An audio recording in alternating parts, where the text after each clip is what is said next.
Dylan Carlson came into Friday night without a single RBI on the season, and he ended the night as one of the big heroes in a Cardinals win. Does this one get DC back on track? Coming up on B-Schaeff Daily.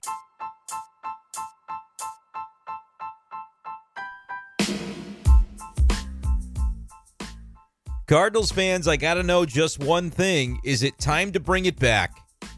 Is it time to bring back hashtag, say it with me, Everyday Dylan?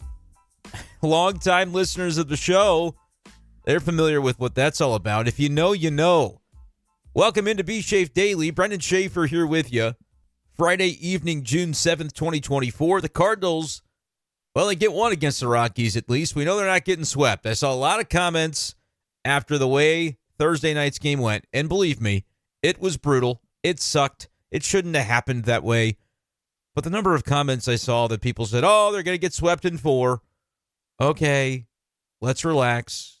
They did get the win, 8-5 over the Rockies on Friday night. And it doesn't mean the job is done. They still need to win 3 or 4 in this series. That should be the expectation.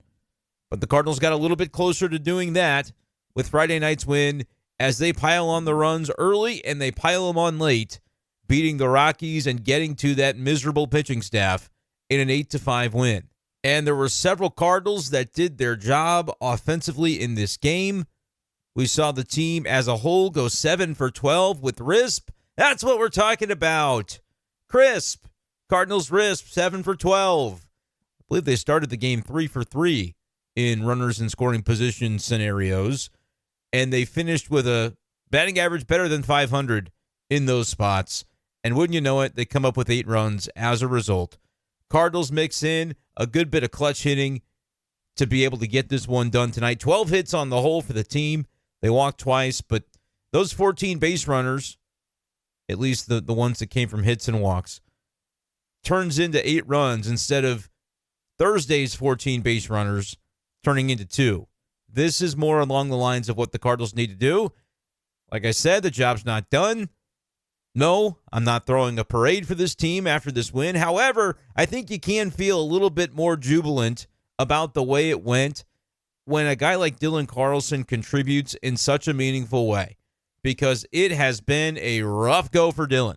If you remember last summer, there was a period of time where we talked a lot about, hey, just let the guy play.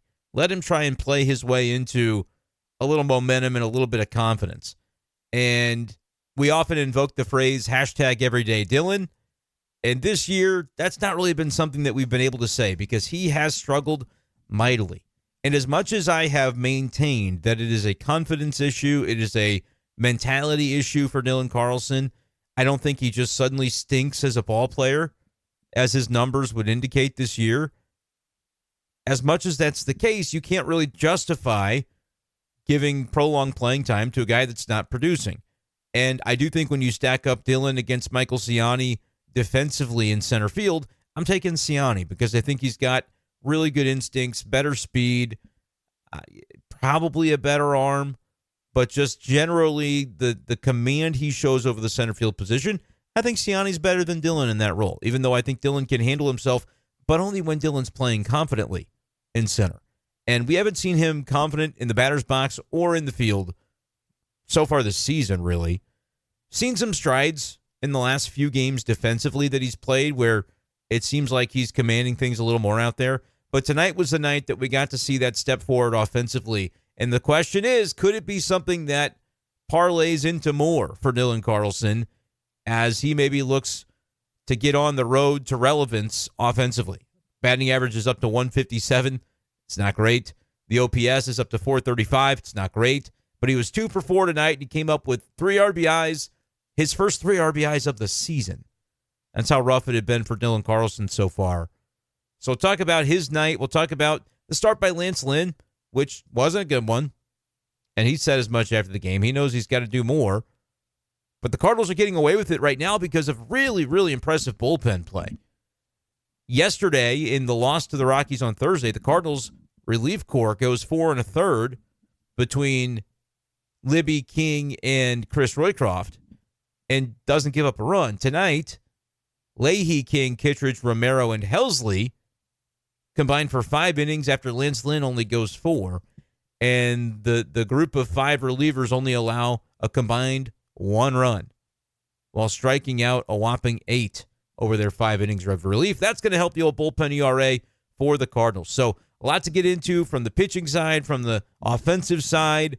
You had multiple guys step up tonight. Good night for Goldschmidt. So we'll get into a little bit of everything. Appreciate you guys for joining me here on B-Schaeff Daily ahead of the Cardinals matchup with the Rockies in Game 3 on Saturday. Shout out to the B-Schaeff Daily gang. If you want to join the membership, support the daily content that we're putting out here on the channel, you can find the membership link in the description below this video. Check it out if you are so inclined. And whether you want to become a member or just subscribe to the channel because you like the Cardinals talk, just go ahead and hit that subscribe button in the lower right corner of your screen on laptop, and it's just below the video screen if you're watching on your phone. Subscribe to Brenden Schaeffer, St. Louis Cardinals writer, for Cardinals content, videos, podcasts, all season long, really all year long, because we will hit it hard in the offseason too. So if you like Cardinals stuff, might as well hit the button and stay along for the ride with us the entire way. So let's go ahead and get into some Cardinals talk now. We'll talk about Lance Lynn first because I'm itching to get to pontificate on Dylan Carlson, but I want to talk about Lynn. He gets into jams. Sometimes he fights his way out of jams, and sometimes not so much. The second inning tonight was able to get out of a bases-loaded jam. The fourth inning, that was the not so much. You had the triple down the right field line that ends up turning into a Little League grand slam, effectively, erasing the Cardinals' 4-0 lead. Lance Lynn was able to get through the fourth inning, but my goodness, the pitch count so high for him that there was really no way or reason to send him out for the fifth because he wasn't particularly effective. 6 hits, 2 walks allowed, and then, of course, all 4 runs coming around to score. And even with the error, that 4th run ended up being earned because the next guy got a hit anyway, so he would have scored regardless. 91 pitches to get through 4. Lance Lynn's just got to be more efficient. And, you know, the ERA is 3.58, but we recall a number of times recently where he's gotten away with some elements of that box score that maybe paint him in a better light because a lot of those runs have been unearned. Now, that's the fault of errors, but it's also Lance Lynn not being able to work around errors. And the runs still count even if they aren't earned and charged as earned runs. But the 3.58 ERA makes it look pretty good. The total runs allowed per 9 is going to be a good, healthy bit higher than that for Lance Lynn. He hasn't been the innings eater that he was billed to have been. It just has flat out not happened from Lance Lynn. He's not the number 2, in my opinion. That's Kyle Gibson on this Cardinal team. If you're talking about having designs on a playoff scenario where you're playing a 2 out of 3, you know, I'm not sure how much I would trust Lance Lynn in those spots just based on what we're seeing right now. I mean, if you go back to the beginning of May, the string of starts consecutively has largely just not been very pretty. 5 innings, 5 runs, 4 earned. 4 2/3, 5 runs, 4 earned. 5 innings, 4 runs, 4 earned. 6 innings, 1 run, 0 earned. Really good outing against Baltimore. You give him credit for that one. But then against Cincinnati, 6 innings, only 1 earned run, but allowed 3 runs in total and walked 3. Gave up a homer in that one. Couple of hit batters in the month of May as well. And then the Philly game, 4 innings. Didn't give up any earned runs, right? But 4 runs in total in that game, resulting from 3 hits and 2 walks. So still putting himself into some dangerous scenarios, and then errors basically make it so that the runs aren't earned, which you don't want to necessarily fault Lance Lynn entirely for runs that were unearned. But it also has contributed to him just not being able to go deep and be that innings eater. And so tonight, another 4-inning outing, all 4 of the runs earned. Over the past, how many starts did I read off there? 7 now, including tonight. Over the past 7, just beginning with the month of May, he's had 3 starts where he didn't even get through 5, only 2 starts of the 7 where he got deeper than 5, and only 3 starts all year where he has recorded at least 1 out in the 6th. So it's been a little bit of a mixed bag. And I understand maybe we make too much of these matters because largely across Major League Baseball, starters aren't going as deep as they used to anyway. But I do believe that for this Cardinals team, they told us it was important, right? We should hold them to and be accountable for the things that they said were going to matter about their team, right? John Mozeliak said it would be important to get innings and to get guys that would take the ball. To the credit of Lance Lynn, Kyle Gibson, and Sonny Gray after coming off the hamstring, all of those guys have taken the ball as anticipated that they would. But getting deeper into games is something that really only Kyle Gibson has done with any level of consistency, and I'm counting Sonny Gray among that. He has not been that guy either. Talked a lot about that yesterday. He has demands of himself and expectations to get back to it, same way that Lance Lynn does, but recently it has just not been the story for Sonny that he's been able to accomplish it. So that's kind of the story on Lance Lynn. You're getting away with it because the bullpen really picked him up in this one, and the offense obviously did so as well. But I think when you signed Lance Lynn, you were hoping for just a little bit more consistency than he is bringing to the table right now. He had good stuff tonight, 6 strikeouts. He was mowing them down there for a while, was getting the benefit of the doubt from some calls from the home plate umpire early that I think he kept pounding the same spot. If they're going to keep calling that same spot outside corner to lefties, he's going to continue to pound it there, and picked up some strikeouts by getting ahead in counts as a result of those calls, those favorable calls. But just kind of fell apart in the 4th inning, and you just want to see him get a little bit deeper, because I'm curious to see how the rest of this series is going to play out before the off day on Monday when it comes to the bullpen. John King has pitched now a couple days in a row. You'd figure he won't be available tomorrow, although he ended up with 3 strikeouts in his inning of work tonight, allowed a couple of hits.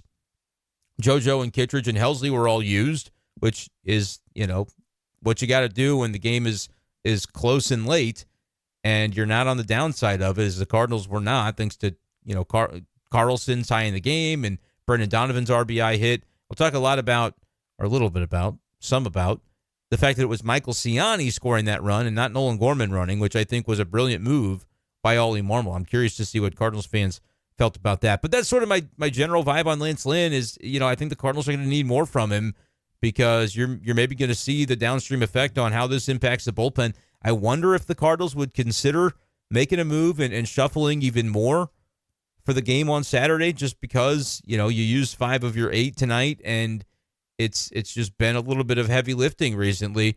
Although the other side of that is maybe you just feel like the guys you have are the ones that are capable. And, Chris Roycroft pitched, heavily in the game on Thursday, but maybe by Saturday or certainly by Sunday, you could have him back for an inning or 2. So we'll see what it ends up looking like bullpen-wise. But that's when you have a guy only go 4 and he was destined to be one of your quote-unquote innings eaters, then that's not really a guy that's matching his job description largely. But Lance Lynn, still, you say 3.58 ERA is maybe lower than some people thought it would be. Like I said, I think if you count the unearned runs, which I know you can't do for ERA, but it is part of the picture, you're maybe not as thrilled with the Lance Lynn outings of late as we read off the box scores there. But largely, Lance Lynn's been okay, but I think he's more of like a number 4 on your rotation as well. As we've said, Miles Michaels is kind of like a 3 or a 4. And, Kyle Gibson strikes me as more of a 3, and that still kind of lends to the fact that you don't have a 2 and you maybe don't have a 5. But Gibson has pitched to a level that I think we can give some respect to his performances and say he really is the Cardinals 2 at this point in time. But let me know how you'd picture that playoff rotation looking. Obviously, it's something that may not ever come to fruition if the Cardinals don't kick it into gear here. Again, 5 out of 7 has got to be the expectation on this homestand, and currently they're 1-1. I'm not wavering or moving off of the original target because they lost game 1. That's not how it works. They need to win 5 of these 7, and really 3 of 4 is a necessity against the Rockies. And the reason I say that is because the Rockies are very bad. So there you go. Cardinals got to Austin Gomber tonight, former Cardinal, of course. He settled into the outing, though, for sure, but the Cardinals got to him early, which was good to see. But then after the Rockies take a 5-4 lead, it's up to the Cardinals to figure out. And by the way, that was Kyle Leahy who gave up that run in the 5th inning, which is, no terrible deal. I love Leahy. I think it actually serves a solid role in the bullpen at this point because he can give you a variety of lengths and he answers the bell. I think you could go some back-to-back. He can kind of do that utility role that when you think about Ryan Helsley being the closer, he was sort of like, yeah, I maybe don't want to be used and abused in that way because I'm kind of I'm kind of that back end guy, and I'd like to know what my role is. And sometimes if you're a Kyle Leahy and you had a 6 ERA in AAA, but they give you a shot in the big leagues, you kind of say, yeah, I'll do it. I'll be your anything guy. And Kyle Leahy's kind of been that for the Cardinals, and I think he's doing a nice job of that. ERA in the 4s, that's suitable to the role that he's in. But he did give up another run. That's 4 outings in a row, allowing a run for Leahy in case we're still insisting that he would have automatically been able to rescue JoJo against the Astros the other day when Oli, to me, made the right decision. But anyway, just wanted to kind of throw that out there. The bullpen was great, though, tonight, and they were great yesterday. They basically just threw a complete game, even a little bit more than that, of allowing 1 total run between the 4 1/3 yesterday and the 5 innings tonight. And that's, yeah, some of that is your triumvirate and your back-end guys, but it's been a lot of other guys, too, that have had to contribute as part of that. And it's been really impressive what they've been able to do. So anyway, 5-4. Let's get into the Dylan Carlson talk because it has been so bleak to this point for Dylan Carlson. And I just did a podcast. We did low-hanging fruit again, Charlie Marlowe and I, earlier Friday. And I'll post that on the B-Schaeff Daily feed at some point Saturday to give you guys a little extra bonus stuff. But if you just can't wait, go to Charlie's YouTube channel. It's up over there as we speak. And we talked about Dylan Carlson a little bit. And I insisted that I just think it's mental and confidence based for him that he's not been able to thrive. I don't think that a guy lucks into a 780 OPS by a fluke, as Dylan did in his rookie year in 2021, finishing in the top 3 in the Rookie of the Year vote. There's talent there, and there's talent because the guy was a top prospect. Was, just today, his MLB The Show card from 2020, that was the prospect card. They're bringing that back for season 2 on the show. And I still want to figure out how to stream. I'm working on it. I bought a, what do you call it? Not a contact card, but a something kind of card. Capture card. I bought one of those. The settings are, I did a test stream, did not work. Maybe I need new internet. I don't know. But anyway, still working on that. But Dylan's MLB The Show card is part of like the new release of getting everybody excited. And I'm going, man, year of our Lord 2024, and Dylan Carlson is what MLB The Show is putting out there. Kind of like, have they not been watching what's going on lately? I know it's a former card. You're bringing back the former glory of when he was a prospect and had all this hype. But right now, that's a bit of a sore subject. I was kind of thinking, well, he got the MLB The Show bump clearly because the 2-for-4 and 3 RBI game tonight for Dylan Carlson came at a perfect time. He gets the base knock, and it was nothing special, just a grounder through the hole at second base to tie the game. It's just one of those kind of swings that, man, bouncing ball, you sometimes just need the break to go your way. And Dylan Carlson was a guy at this point in the season that needed a damn break to go his way, right? He's not a bad guy. He's not a bad player. He is a guy that, in my opinion, has just not been playing with confidence, and there hasn't been confidence instilled in him. And it's kind of that catch-22, that chicken or the egg. Well, is it incumbent upon the organization to instill confidence in the guy that's playing so darn poorly every time he's participatory in a game, or is it upon that player to force the issue and play well enough and spark it himself to where now the team can't ignore him, the management can't ignore him, and he's got to be put in the lineup more often? It's kind of tricky because there are certain guys over the course of history that in any sport, right, they get the benefit of the doubt and they're allowed to play through some things, whereas like if you're a Kyle Leahy, that's just the part of his career that he's in. And if he proves his worth and continues to fill the role that he's in, you get promoted to another role and another role, and then like eventually you get out of that shadow where like a Leahy is still eligible to be one of those Memphis shuttled guys, right? Chris Roycroft, as much as he did really well on Thursday, is still eligible to be shuttled. But you get to a certain point where you're reliable enough that the manager goes, hell no, you're not taking that guy away. I need that guy in my pen. I don't care that I can't use him today. I'm going to use him tomorrow and 2 times next week. And you elevate in that regard. But when you're at the beginning of it, you got to scrap. And it feels like Dylan had that prospect pedigree where he was elevated and he made good on it in 2021. But then as 2022 happened, it was kind of a lackluster season. He had a 115 OPS plus in 21. And then he moved down to a sub 700 OPS, and his OPS plus was 99.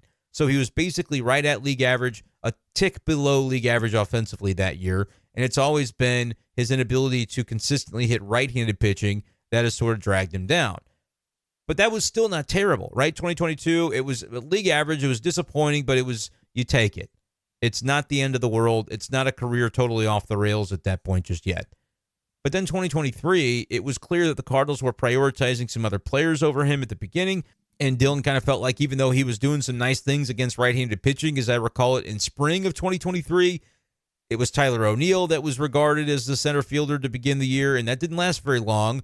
But it just seemed like every single time there was maybe a chance for the Cardinals to lean into Dylan in the way that they leaned into some other players, they decided not to do it. And it got to the point where like Tommy Edman was playing center field and he kind of took over the role and was good defensively. And that was really what they felt they needed for the pitching staff, is someone who could stabilize center field defensively. And Dylan just kind of kept getting the runaround. And I think it got to him mentally. His numbers tanked. And I think he did get to a good space mentally in spring this year and really started to put it together toward the end. And then he collides with Jordan Walker. And then it's kind of like back to ground zero, back to square one. And then you can make the argument the Cardinals brought him back a little bit early from that injury, just out of a sense of desperation because of the lack of production they were getting from center field, and really are still generally getting from center field, because as much as I think Michael Ciani, valuable guy to have on the team, he's OPSing 515 and hitting 203. So it's not like he is just reserved for infinity to have that center field spot. It's ripe for the picking. And if a guy like Dylan Carlson can show and demonstrate consistent defensive presence, make the right plays, make the right reads, make the right throws, do all the little things right, and then be something of what he was offensively. Like if Dylan Carlson is himself from 2022 when he OPS 690 and had a 99 OPS plus, that's leaps and bounds better than Ciani, which then can maybe afford Ciani to play. I'm not sending the guy down at any point. Ciani is too valuable of a tool off the bench. He's the perfect bench outfielder, honestly, because you saw it today. If there's a legitimate scenario where he can impact the game, you can plop him in as a pinch runner at the most opportune moment to do so. And the Cardinals have enough flexibility with a Donovan that the puzzle pieces are going to fit around whatever move it is. Almost whatever guy you've got to take out, it's going to be able to be maneuvered around that, and it's just a very nice luxury to have. So they bring in Ciani today, and it pans out. I'm going to really dig into that scenario in just a moment, but that's sort of the thought about, all right, what's going on with center field? Ciani's a great guy to have around, but does he have to be bestowed this job? I think no. If Dylan Carlson, who I do think has more upside offensively than Ciani does, can just make good on that, then suddenly you're talking about a guy that I think would play a pretty good amount. But coming into today, I mean, he went 2 for 4 and has a 157 average now and a 435 OPS now. So, he's in the 300s on the OPS before the day. It's just, there wasn't a lot of action happening from Dylan Carlson that made Oli Marmol go, yeah, I really got to get this guy in there. But if you bury him on the bench, I think it ends up becoming a self-fulfilling prophecy. So Oli has kind of had to find the spots, and today he finds a spot for Dylan, and Dylan comes through, not only with the little dinker through the hole that ties the game, but a pretty legit swing from the left side against a right-handed pitcher, lines one down the first base line into the sidewall over there for a double, and gives the Cardinals some much-needed insurance. I mean, that was a really good game by Dylan Carlson. I've had people ask me already, you think he's going to be in the lineup for Saturday? I certainly do. I checked it out. Feltner is the pitcher for the Rockies. Dylan's 0 for 2 with a walk in his career against him at the big league level, so I don't think that's anything so glaring that they'll say, oh, no, matchup-wise, we can't put him in there. Whether it's a lefty or a righty at this point, it doesn't really matter. I think you give Dylan the day almost regardless of who would have been pitching on Saturday for Colorado, and I think Oli Marmol will do that. I think you saw the utility of what it could look like to have Ciani as a weapon off your bench, and you're reminded for a moment of what it can be like to have a Dylan Carlson firing on all cylinders, man. It feels really good to see him do what he did tonight and contribute and be pumped up on second base and be part of the action. Really, really cool to see for Dylan Carlson. Let's play a little bit of audio from the Cardinals clubhouse. This is going to be courtesy of Bally Sports Midwest because I do not have the audio from tonight. Sick kid at home I'll tell you what, it seems like it's every week now, but we're going through it over here. So anyway, we'll thank Bally Sports Midwest for this audio of Dylan Carlson talking about his outing after the game. I know things weren't exactly ideal to start the season, but big reaction for you after your second RBI hit. What was that like for you at second base? What were you thinking? It's been a while, that's honestly. But no, it was just nice to come through for the team, extend the lead a little bit, and give us a chance, bring Helsley in and finish it off. That was ultimately just, the main thing. You talked about the mindset you had to have to battle through. Mm-hmm. How much of a challenge is it to keep the mindset in the right place? Yeah, it's certainly a challenge. This game will test you, that's for sure. I've gone through a lot of different challenges, ups and downs here, and the game just keeps finding different ways to challenge you, and it's something you gotta, it's part of your story. Keep growing, keep building, keep evolving, and make the most out of it. Right now, I'm trying to make the most out of, my opportunity here and keep contributing when called upon. There's Dylan Carlson, Cardinals outfielder, after the big day, 2 for 4, 3 RBIs. He comes up with a game-tying RBI and then 2 key insurance runs that, ultimately those insurance runs just make you feel a little bit better about life going into the ninth inning with Helsley. But we know Helsley wasn't going to blow it anyway. But it's just that was the emphatic sort of, the first one was an RBI hit. It was like, yeah, good for you. It's like if I'm playing slow pitch softball and I dink one through the infield, I feel really good about myself driving in a teammate because I get to first base. But the second one was legit. It was an extra base hit. It was another clutch opportunity, and it really put the game away for the Cardinals with that 3-run lead at that point when you know that Helsley is looming. You just feel really good for Dylan Carlson. Can this be something that jumpstarts him?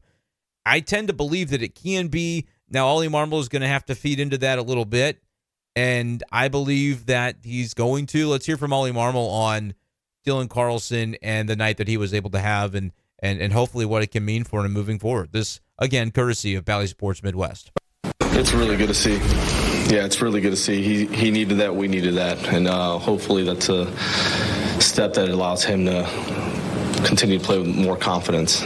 We talked about do you have confidence before success or vice versa? I mean, that's a game like that could spur you on, and hopefully that's what that does, because he definitely came through tonight several times. Yeah. The game finds him in a spot like that before those at bats. I mean, are you seeing him? I don't know. Does he look different field? Is there anything about those bats where you're like, this is a spot where maybe he's going to break it through here? That's our hope. I mean, he popped in today and we talked for a little bit and about exactly that. Just he's continuing to work, and we're hoping that it carries into the game sooner than later. But that game right there was perfect to see, man. He came through for the boys, and hopefully we can continue to build on that. Yeah. I think that's just perfect for Dylan Carlson, and Oli Marmol's got the right mentality. And he even mentions, like, what comes first, the confidence or the success? Your success can breed more confidence, but how do you fake it till you make it, right? Especially when you're not getting playing time. And I like hearing that, hey, he popped into the office. They had a chat about kind of keeping things on the right page. Because, look, I know that last year when it was Dylan Carlson not playing and he felt like he maybe should have been, and the organization says, hey, O'Neill's coming off the IL, we're going to let him be every day again, and that kind of meant Dylan wouldn't be, even though he had been playing pretty well.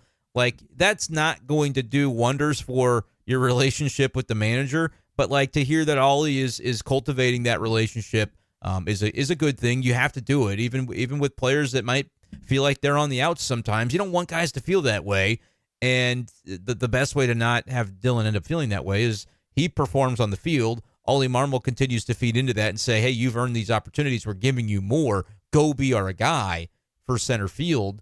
And, he Wally pips Michael Ciani a little bit, which, again, Ciani's got a 515 OPS, so I don't think I think people understand if that ends up being the way that this goes a little bit more.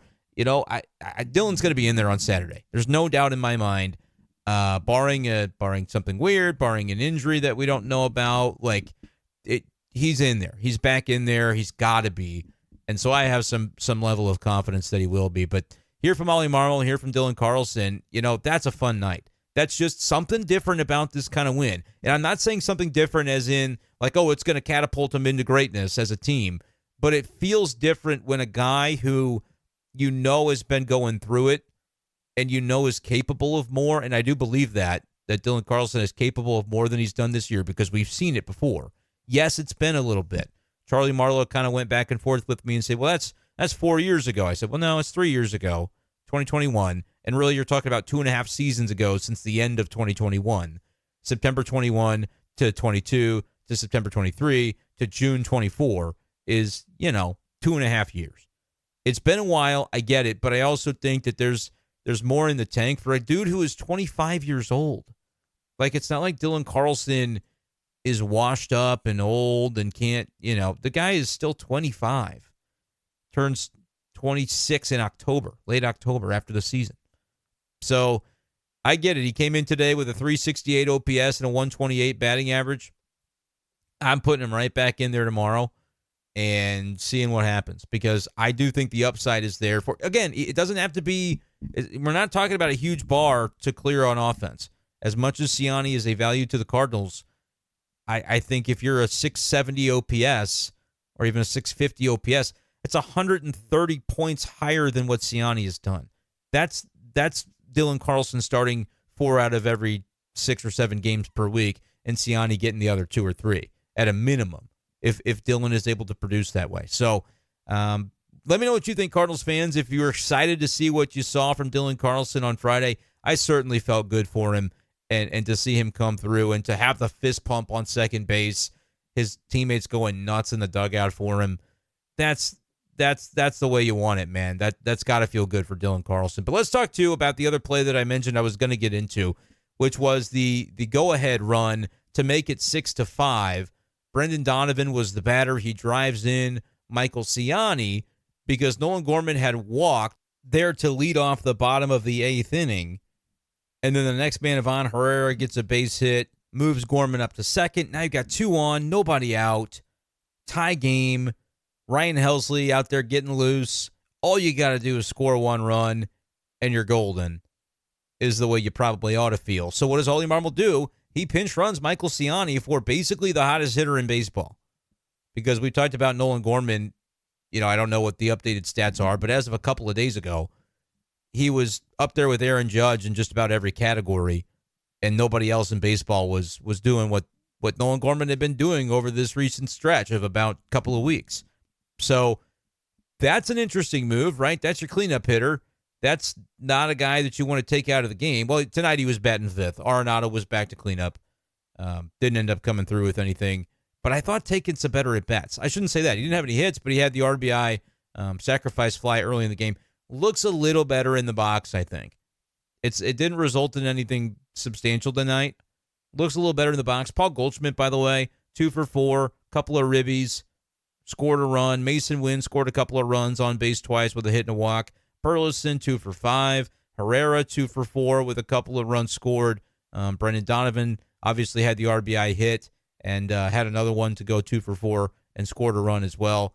Gorman was 1 for 3, RBI, had a legit, hey, there's a guy out there, duck on the pond. I got to just get this base hit through the second baseman, and just kind of muscled it over the infield up the middle and got himself an RBI, also reached via walk in the 8th. So I did mention there was a number of guys contributing up and down the lineup. Pretty much everybody did something outside of Fermin, and then Matt Carpenter came in for him as the pinch hitter DH. Those guys combined to go 0 for 4, but otherwise everybody that was in there did at least something. Arenado didn't get a hit, but he had the RBI. Ciani didn't bat, but he scored the run. Up and down the lineup, you can say basically 1 through 9 tonight, outside of your DH, the Cardinals were moving offensively and making things happen. You get 14 guys on base, and you find a way to plate them with a decent clip, 7 for 12 with RISP. Good things are going to happen. But let's talk about it a little bit in detail. What about the decision of Oli Marmol to take out the number 5 hitter, the guy who's been one of their hottest hitters, in Nolan Gorman, for the pinch runner at second base? Nobody out in the 8th. You're tied 5-5. This was after Dylan Carlson had the RBI in the 6th to tie the game. I think it was a really good move. Look, this to me is what managers do when you think through it. It really does make sense. Oli Marmol going for broke, and this is exactly the type of scenario where I try to insist to Cardinals fans, hey, this guy's really good. And people take one look at the team record, which is not really good. Not saying it is. It's bad. It's not acceptable. But there's also a roster that gets built, and he's got to manage it. But they look at the record and make all of their attributions on Oli's credibility as a manager from the record rather than from the decisions. Because as decisions go, I think he is genuinely a very savvy in-game decision maker. bullpen management, I talk about it time and time again. Every time that there ends up being a bullpen blow in the game, I won't say every time, but a lot of the time, and I go back to the JoJo Romero game the other day where everybody said, this is the worst thing Oli's ever done. And it's like, all right, they lost the game, but no, tell me what he should have done instead. And we'll go round and round. I don't see a way that there was definitively a better option than what he did. Typically, that's the side I come out on because I understand the explanations and I understand the context of who's available, who's not able to throw, what the game situations are. Like, generally, I find myself agreeing with Oli Marmol on bullpen stuff. But this was the other side of that, where you're talking about a pinch running decision and you're weighing risk-reward. Yeah, you're going for broke and basically saying, we're going to win this game in regulation. We're not playing for extra innings. And if you leave Nolan Gorman in to run for himself, that run just flat out does not score on the Brendan Donovan hit. Ciani and maybe Mason Wynn are the only two guys on the team, I think, that if they're on second base, they've got a prayer of turning that into an RBI hit by scoring from second base. It was a close play at the plate. The slide was really good by Ciani. He got in there. There's no doubt. It was good to see. But, like, here's the thought process if you're managing a game. Okay, you're tied. You take the lead here. You don't bat again unless something went really wrong for Ryan Helsley, which doesn't tend to happen. So why would you prioritize Gorman staying in the game at all when his spot only reaches again in that circumstance where Helsley blows it? And in that case, what's the line about, I forget which coach said it about Peyton Manning, but there was somebody that asked, well, why don't you give any reps to the backup in practice? And he says, well, if 18 goes down, we're effed, and we don't practice effed, right? If Helsley's going to blow the save, we're not practicing for that scenario because we're effed, right? So, but why would you prioritize Gorman staying in when he's only batting if you're effed by Helsley blowing it, or if you bat around in the eighth, which in that case, cool. Like, that's awesome. You're going to win for sure. Like, if you're that worried about getting to make sure he bats in the 10th, you're not playing or managing to win the game. And that's especially true when you consider that it is Helsley in the 9th, which I think he might have even been the answer if the game was still tied. I don't know that for sure because I wasn't there to ask it. That's maybe more of a tomorrow morning question. And we'll see if I'm able to get out to the stadium tomorrow, depending on what's going on at home. But either way, Helsley was due to be your 5th reliever of the game. Kittredge and JoJo had been spent. King and Leahy had been spent. And then Helsley was going to be number 5. Roycroft threw a good amount of pitches yesterday. Libby threw more than an inning yesterday. And we haven't seen Ryan Fernandez in a little while, so maybe he would have been the answer in a tie game in the 9th. Or maybe he would have been somebody that you say, hey, let's get 3 outs for sure from Helsley in the 9th, and then we're going to try to win it in the bottom half. And if not, we'll go with Ryan Fernandez for the extra innings, I guess for as long as he can pitch. He might have thrown 2 innings if it got to that point. But my point is, like, I don't think your bullpen was set up or conducive to an extra inning game tonight. Again, with Fernandez, you may have been okay in tonight's game specifically because the Rockies have a terrible bullpen. You might have been able to win it in 10. But I think that's even more of an issue later in the series because you have used all of your bullpen guys at that point over 2 days if it would have ended up going that way, essentially. Because Libby and Roycroft didn't pitch today. They pitched yesterday. You used 5 guys, and Fernandez is the only one we haven't seen. And so you would have had to use him and Helsley if this game had gone 10. So you're not planning for the game to go 10 if you're Oli Marmol. So who gives a damn where Nolan Gorman's spot in the order comes? He's not batting again, not the way that they're planning this thing. And I just think that's aggressive managing. That, let me know if you're, if you don't agree with that, but I really liked the move. You're playing the percentages. To me, it's like if you are not playing with runners on first and second and nobody out, the move that gets you a run there, you got to give yourself a higher probability of taking the lead and winning the game. Don't manage for the outcome that gives too much credit to the chance that your team's going to fail in this spot. Don't manage scared. And to me, Oli Marmol doesn't, man. Like, if you think the record is his fault because he needs to be a better motivator or better magical risk whisperer or whatever it is that you don't like, okay, you can do your thing, and I can't really dispute it because, look, like, the Arenados and the Goldies of the world, they need to play better. And so is it the manager's job or the hitting coach's job to get it out of him? Fine. Like, if you want to go on that, I think players like him and play for him, and and that's pretty well documented. And I'm not the only person who would say that, who's got some familiarity with the clubhouse, but that's fine if you don't think he's good at some of those aspects. But I don't think you can knock Oli Marmol's tactical moves. Like, largely, I think they're very consistently good, and tonight is another example. If you disagree, because people are going to hear me go, Oli Marmol's great, and they're going to comment and say, this is ridiculous, look at his record. Give me examples. Give me examples of where he makes a tactical decision in a game, and it was like objectively boneheaded, because I think it's rare. I really do. He's typically got a reason for it, and it might be debatable whether I agree or not. That happens plenty of times. But a lot of times I'm going, yep, this was savvy. And it's interesting, this morning, the Cat and I were talking on 590 The Fan, because we do the Hot Take Central show that I'm part of on Fridays with Cam Jansen and Cole Bartemus as well. And he said he was talking to Oli about that pulling Miles Michaelis after 62 pitches deal. And he said, basically, Oli joked with the Cat that had that not gone well, had you pulled him after 62 and the bullpen had blown it, he said, yeah, that hashtag fire Oli would have really got it going. So he even was self-referential with it. He knows the territory. He gets it, but he doesn't care. He's got to manage the way that he thinks is going to allow the team to have the best chance to win on a given day. And that's what he does, pulling Nolan Gorman there. I thought it was pretty gutsy, but it was a gutsy decision that clearly paid off for the Cardinals. So let me know your thoughts on that, your thoughts on Dylan Carlson, Lance Lynn, the bullpen really ticking up in recent days, and whether this Cardinals team can turn things around by solidifying a series win against the Rockies. I think that has got to be priority number one. You're at a split vote right now, 1-1, but you gotta beat this team the next 2 days. They're not a good team. They're at like a 333 winning percentage or something in that range. It's not good. It's not good that the Cardinals lost game one. You know, that puts you in a bind for sure. But now they're in a position by, all right, you can exhale a little bit. You got game two. You can kind of be calm about that. Game three, I think, is a big-time pitching advantage for the Cardinals.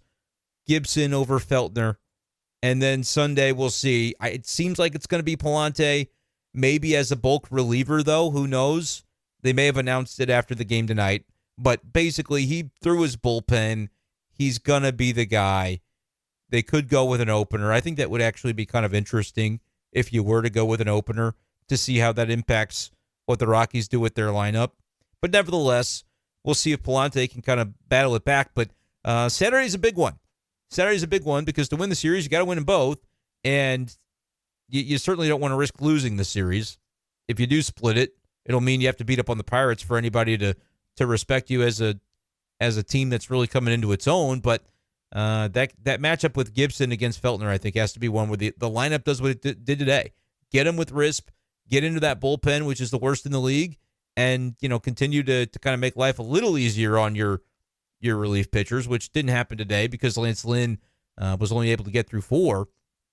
But the bullpen did its job, and tomorrow would be a great day for Gibson to go 6 or 7, give up 2 runs, and maybe the Cardinals score 6 or 7, and heck, Fernandez can throw the 8th and the 9th, and then you maybe won't need anybody that you used over the last 2 days in relief. That would be a big help going into Sunday, and then an off day Monday. That would allow them to really be aggressive with pulling Palante if it's not going well on Sunday. Like, these are the things that have downstream effects, and the Cardinals are certainly aware of them. So we'll see what Gibby is able to come up with on Saturday.